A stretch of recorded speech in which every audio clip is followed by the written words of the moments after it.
మొద్దైనా మ్రాకైనా సరే కార్తీకములో దైవ సన్నిధిని దీపాన్ని వహించడము వలన దామోదరుని దయ వల్ల మోక్షము పొందడం తథ్యము. ఇలా చెప్పుకుంటున్న వారి మాటలను విన్న అందరికీ నమస్కారం. వెల్కమ్ టు భక్తి ప్రచారం.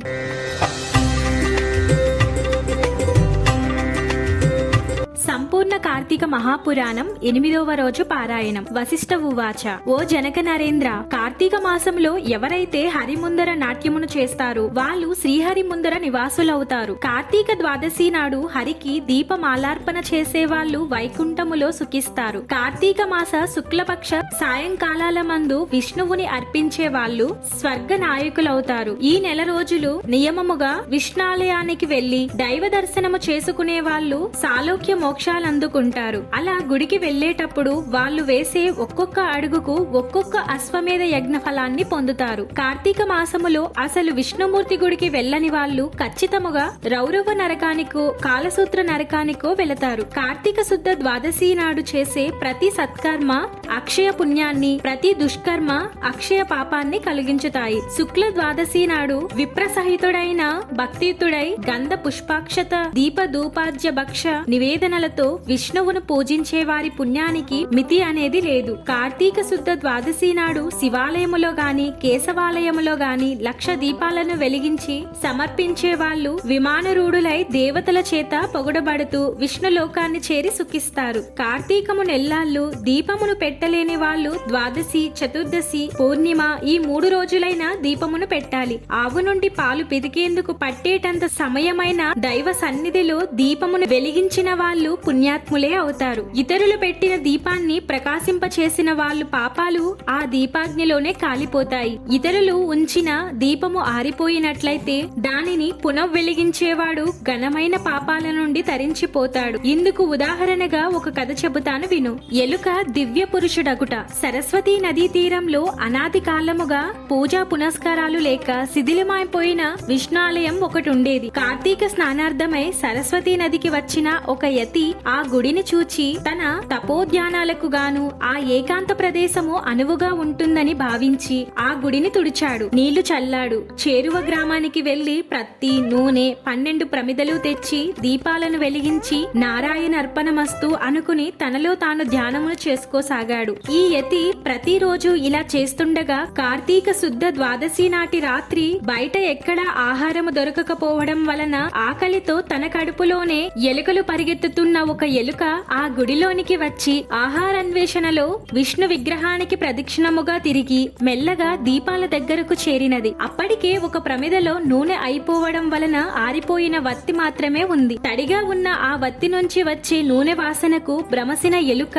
అదేదో ఆహారముగా భావించి ఆ వత్తిని నోట గరుచుకుని పక్కనే వెలుగుతున్న మరో దీపము వద్దకు వెళ్లి పరిశీలించబోయింది. ఆ పరిశీలనలో అప్పటికి నూనెతో బాగా తడిసి ఉన్న ఆ ఆరిపోయిన వత్తి కొన వెలుగుతున్న వత్తి అగ్ని సంపర్కమై ఉండడంలో ఎలుక దానిని వదిలివేసినది. అది ప్రమిదిలో పడి 2 వత్తులు చక్కగా వెలగసాగాయి. రాజా, కార్తీక శుద్ధ ద్వాదశి నాడు విష్ణు సన్నిధిలో ఒక యతీంద్రుడు పెట్టిన దీపము ఆరిపోగా అదే విధముగా ఎలుక వలన పునఃప్రజ్వలితమై తన పూర్వ పుణ్యవసాన ఆ మూషికము ఆ రాత్రి ఆ గుడిలోనే విగతదేహి అయి దివ్యమైన పురుష శరీరాన్ని పొందడం జరిగింది. అప్పుడే ధ్యానములో నుండి లేచిన యతి ఆ అపూర్వ పురుషుణ్ణి చూచి, ఎవరు నువ్వు, ఇక్కడికి ఎందుకు వచ్చావు అని అడగడంతో ఆ అద్భుత పురుషుడు, ఓ యతీంద్ర, నేనొక ఎలుకను. కేవలం గడ్డి పరుగుల వంటి ఆహారంతో జీవించేవాడిని. అటువంటి నాకిప్పుడు దుర్లభమైన మోక్షము ఏ పుణ్యము వలన వచ్చినదో తెలియడం లేదు. పూర్వ జన్మలో నేనెవరిని, ఏ పాపము వలన అలా ఎలుకనయ్యాను, ఏ పుణ్యము వలన ఈ దివ్య దేహమును పొందాను. తపస్సంపన్నుడవైన నువ్వే నన్ను సమాధాన పరచగలవాడివి, దయగలవాడివై వివరించు, నేను నీ శిష్యుణ్ణి అని అంజలి ఘటించి ప్రార్థించాడు. ఆ యతి తన జ్ఞాన నేత్రముతో సర్వాన్ని దర్శించి ఇలా చెప్పసాగాడు. తిల సమేతముగా దానిపై నేతితో దీపాన్ని వెలిగించి విష్ణర్పణము చేసి పునఃగుడిలోకి వెళ్లి పురాణ కాలక్షేపము చేయసాగారు. అంతలోనే వారికి చటచ్చటరావాలు వినిపించడంతో వెనుదిరిగి స్తంభ దీపము వైపు చూశారు. వాళ్ళలా చూస్తుండగానే ఆ స్తంభము ఫటఫట రావాలతో నిలువునా పగిలి నేలకు పడిపోయింది. అందులో నుంచి ఒక పురుషాకారుడు వెలువడంతో విస్మయచకితులైన ఆ ఋషులు, ఎవరు నువ్వు? ఇలా స్థానవుగా ఎందుకు పడి ఉన్నావు? నీ కథ ఏమిటో చెప్పు అని అడిగారు. అందుకు ఆ పురుషుడు ఇలా చెప్పసాగాడు. ఓ మునివరేణ్యులారా, నేను గతములో ఒక బ్రాహ్మణుడును. అయినా వేద శాస్త్ర పఠనము గాని, హరికథా శ్రవణము గాని, క్షేత్రయత్రాటనలు గాని చేసి ఎరుగను. అపరిమిత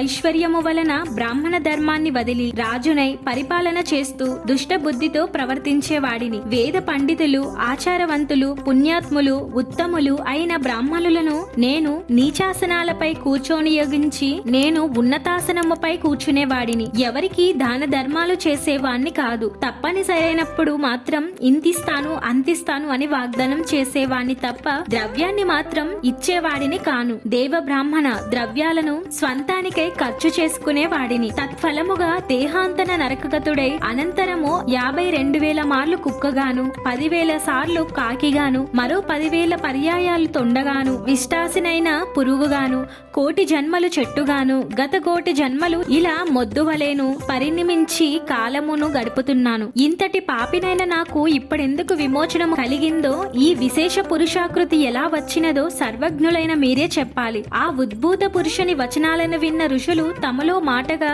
ఇలా అన్నారు. ఈ కార్తీక వ్రత ఫలము యథార్థమైనది సుమా. ఇది ప్రత్యక్ష మోక్షదాయకము. మన కళ్ళ ముందరే ఈ కొయ్యకు ముక్తి కలిగినది కదా. అందున కార్తీక పూర్ణిమ నాడు స్తంభదీపమును పెట్టడం సర్వత్ర శుభప్రదము. మనచే పెట్టబడిన దీపము వలన ఈ మొద్దు ముక్తిని పొందినది. మొద్దైనా మ్రాకైనా సరే కార్తీకములో దైవ సన్నిధిని దీపాన్ని వహించడము వలన దామోదరుని దయ వల్ల మోక్షము పొందడం తథ్యము. ఇలా చెప్పుకుంటున్న వారి మాటలు విన్న ఉద్భూత పురుషుడు, అయ్యలారా, దేహి ఎవరు, జీవి ఎవరు? జీవుడు దేని చేత ముక్తుడు, దేని చేత బద్ధుడు అవుతున్నాడో, దేని చేత దేహులకు ఇంద్రియాలు కలుగుతున్నాయో వివరింపుడు అని ప్రార్థించడంతో ఆ తాపసులలో ఉన్న అంగీరసుడనే ముని అతనికి జ్ఞానబోధ చేయసాగాడు. ఏవం శ్రీ స్కాంద పురాణంతర్గత కార్తీక మహత్యే పంచదశ షోడశాధ్యాయం 8వ రోజు నాటి పారాయణము సమాప్తము.